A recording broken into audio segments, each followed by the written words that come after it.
amikor megtaláltam ezt a helyet, akkor azért fogott meg nagyon, mert ugye utcai önvédelem, nincsenek szabályok. Olyan dolgokra fókuszálunk, amik tényleg bármikor megtörténhetnek fényes nappal az utcán, vagy mondjuk egy bulizó helyen megtörténhet bárkivel. Donald, az a boom!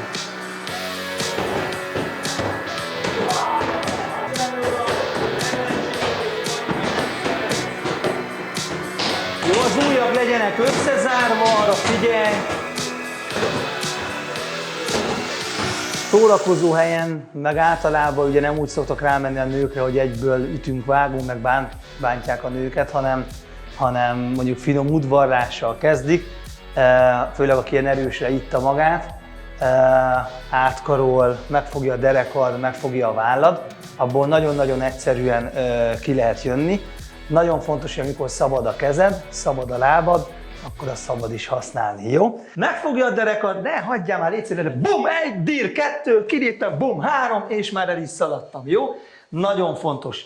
Térdizületre nem tudunk gyúrni, akármilyen nagy darabok vagyunk, akármilyen tökösek vagyunk, arra se tudunk gyúrni, jó, biztos, meghajol és van időd elszaladni, rendben? Kiskoromban édesanyám egyedül nevelt, nem voltak márkás ruháim, ez miatt egy célpont voltam az iskolában, ugye verbális és fizikai bántalmazásnak ki voltam téve, és ez szakmunkásba így átkattant, ott kivívtam úgymond a tiszteletet. 7. kerületben nőttem fel, régen a 7. kerület egy elég kemény környék volt, úgyhogy így beedződtem, és akkor megfogadtam, hogy aki ilyen védtelen, azt mindig megvédem, sőt, nagyon sokszor azért vertek meg, mert odaálltam még akkor is, mikor nem volt semmilyen tudás mögöttem, és az évek során ugye rengeteg küzdősportot tanultam meg, és ebből így összegyúrtam azt, ahol most vagyunk, a Krav Maga VM-emet. Gyűlölöm, hogyha egy nőt vagy egy gyerkőcöt bántanak, ez mellett soha nem tudtam elmenni. Ki vagytok téve nagyon sok veszélynek, tényleg sokkal többnek, mint egy férfi, és ezért fontosnak is tartom, és tartunk is ilyen női szemináriumokat, hogy a nőkhöz eljusson az, hogy legegyszerűbben meg tudják magukat védeni. Vannak sajnos olyan tanulóim, aki meg voltak, akiket sajnos utolért ez a dolog.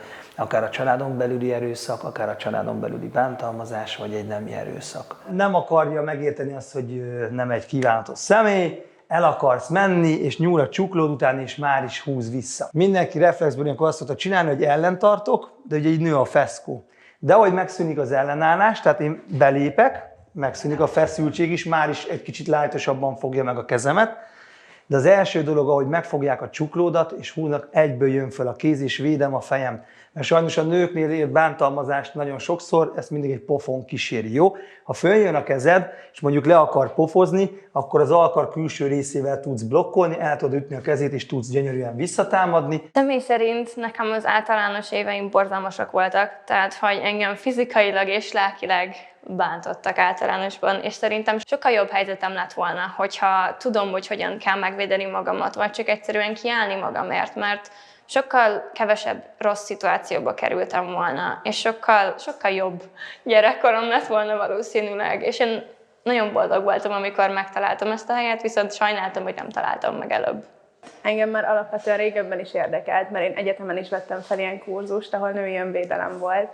Nem tudom, nem szeretem gyengének érezni magam, és ez így erőt ad, és sokkal bátrabban mászkálok este az utcán, meg hasonlók. Voltunk szórakozó helyen, és csak így átvágtunk a tánctéren, mert át akartunk menni egy másik terembe, és talán 7-en voltunk lányok, és volt egy úr, mert hogy nem volt annyira fiatal ember, aki mindannyiunkat végigfogdosott valamilyen módon. Nekem elkapta a derekam, volt olyan barátnőm, akinek megfogta a fenekét, és így hasonló, és így mentünk egymás után libasorban, és mindannyiunkat végigfogdosott. Engem igazából nagyon felidegesített. Tehát, hogy nem az van, hogy elkezdtem félni, hanem inkább meg akartam tanulni, hogy ezt hogy lehet kivédeni. Tehát engem felbosszantott annyira, hogy én ezzel tudni akarok, ezzel ellen védekezni. Ha már egy balhé szituációba keveredtél, akkor az első dolog szerintem az, hogy mindenképpen szólni a portásoknak.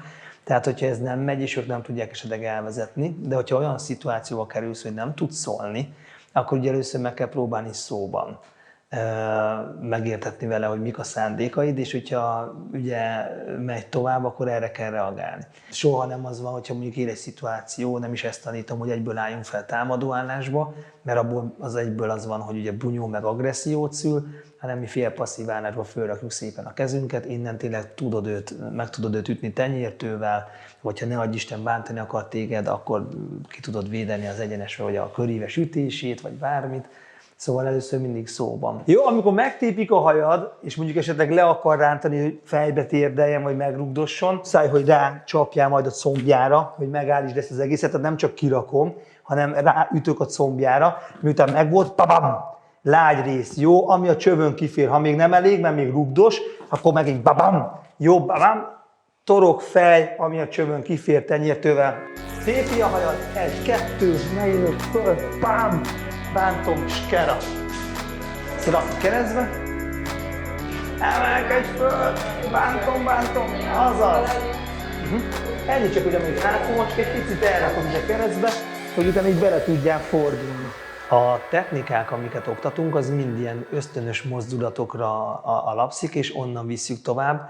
Mondok egy példát, mondjuk elkapják a nyakad, az az első dolog, hogy le akarod szedni a folytást. Le akarod szedni a támadónak a kezét a nyakadról, ezért van, hogy sok áldozatnak a körme alatt ugye megtalálják a támadó DNS-ét. Tehát azon az első, hogy följön a kezed, bontom a folytást, onnan ütök mondjuk a támadó arcába, tehát minden technika arra épül, amit először amúgy is ösztönösen csinálnál.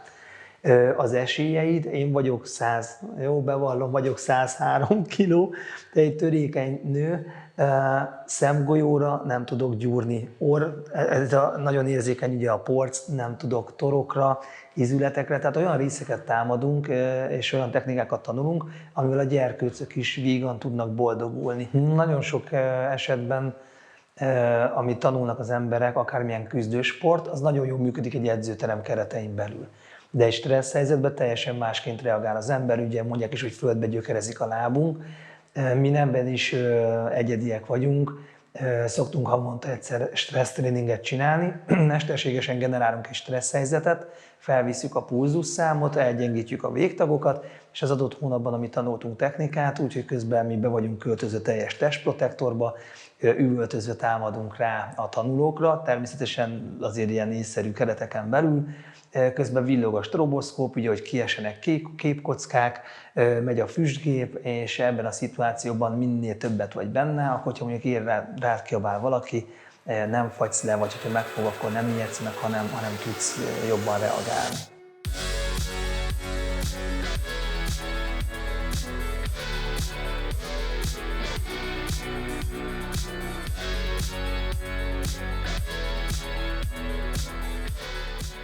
Igazából én már olyan régóta járok, hogy nekem van egy ilyen ösztön, tehát amikor például barátnőimmel megyünk, ők szokták mondani, hogy biztonságosabbnak érzik, amikor én is ott vagyok, mert mondjuk jön valaki, még amikor sétálunk oda az utcán, aki nem néz ki olyan jól, akkor mindenki bálok előre, ha zsebemben van a kezem, akkor ökölbe van. És innen csak rács ki, oldalra.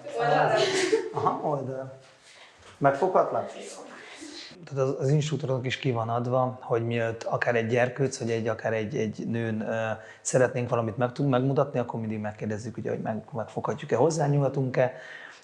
Már csak azért is, mert volt sajnos egy olyan szituáció, nem mernek beszélni az emberek, főleg aki áldozat volt arról, hogy mi történt velem, mert van egy szégyenérzete, de én nagyon fontosnak tartom, hogy beszéljünk róla. Persze, hogyha mondjuk te bejössz hozzám az edzésre, nem fogod egyből elárulni azt, hogy mi történt veled. És volt sajnos egy olyan szituáció, amikor egy földön való folytást vettünk, mikor a lábad között van a támadó, és közben folyt téged, és ott az egyik tanítványunk egy felnőtt edzésem elsírta magát, és kiszaladt, és nem tudtuk, hogy miért. És akkor ugye elmondta, hogy sajnos őt érte atrocitás, hál' Istennek őt megmentették, úgymond időbe közbeavatkoztak, de hogy ezért inkább megkérdezünk tényleg mindig, hogy megfoghatlak-e, csinálhatjuk ezt, hogy ebben a közegben ő biztonságosan érezze magát, és jól ebben a szituációban, és hogy ezeket a gátakat, félelmeket együtt győzzük le. Isten igazából, akik hozzánk járnak, ebben is mások vagyunk, nem csak az, hogy befizeted a tagdíjat, mosolygunk és utána elengedünk, hanem foglalkozunk az embereknek a lelkével. tudjuk lelki gondozni is őket. Itt nagyon sok pánikbeteg, nemi erőszakon átesett lány, vagy majdnem megtörtént eset után épültek fel emberek, úgyhogy depresszió, ilyen a közösségünk, de nem csak edzőtársak vagyunk, hanem egy ilyen szeretett közösség is.